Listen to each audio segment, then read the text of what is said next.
Hey everybody, gonna demonstrate my lights.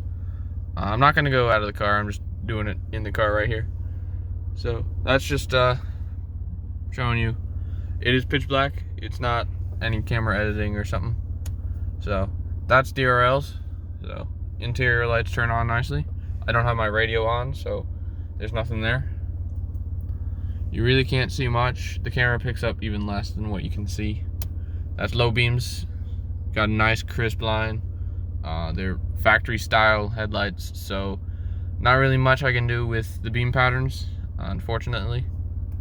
And then there's high beams, so comparison of low to high beam.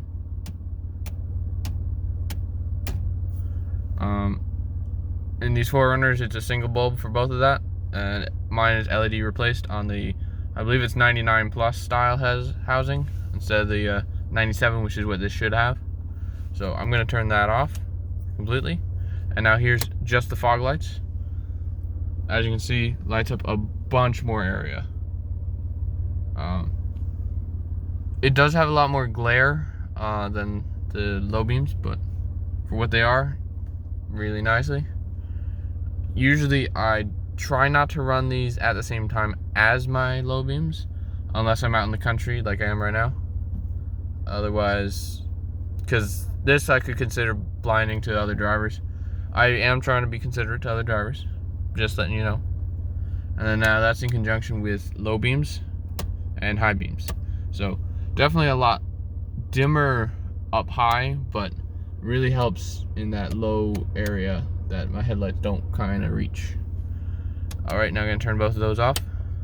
Now KC lights only. A lot more projected area, but rather bright in that area.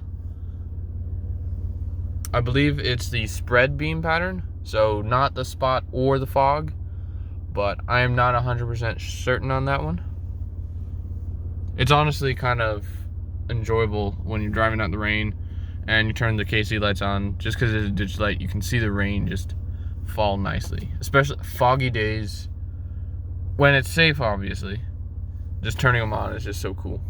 But yeah, lights up the hood, lights up some other stuff up front a little bit, definitely projected more directly in that patterned area, so they fit right underneath the low beam spread, that cutoff point. I aimed them to do that, and I aimed them to pretty much try and be right in that similar area enough to get a good brightness. And then now that's with high beams. They cover roughly the same area.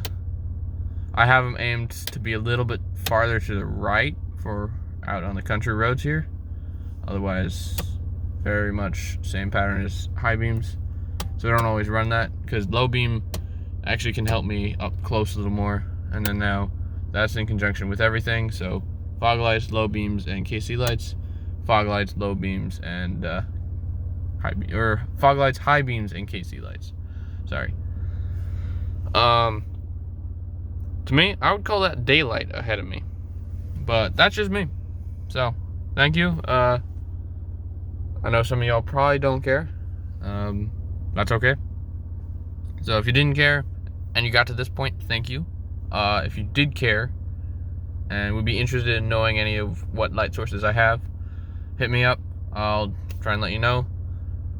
So I've had these headlights in for well over a year now, actually, and I've had zero problems with them. So no water, no moisture in the headlights, and still the beam is nice and bright. I really can't remember if it's dimmed any. I have readjusted them because when I first put them in, I didn't really have them adjusted well, but now they're all good. The fog lights, Amazon for like 20 bucks.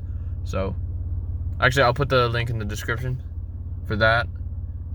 Just let me know if you used them or not, and I'll let you know how I wired them, where I mounted them for this 97 4runner, and all that good stuff. KC lights, I'll try and figure out which ones they are. I'm pretty sure they're the Apollo spread beam, but I did not buy them, so I'm not entirely sure. On the CBI ditch light, brackets for a 97 Toyota 4Runner. So you can put anything on the ditch lights. Wiring is pretty nicely.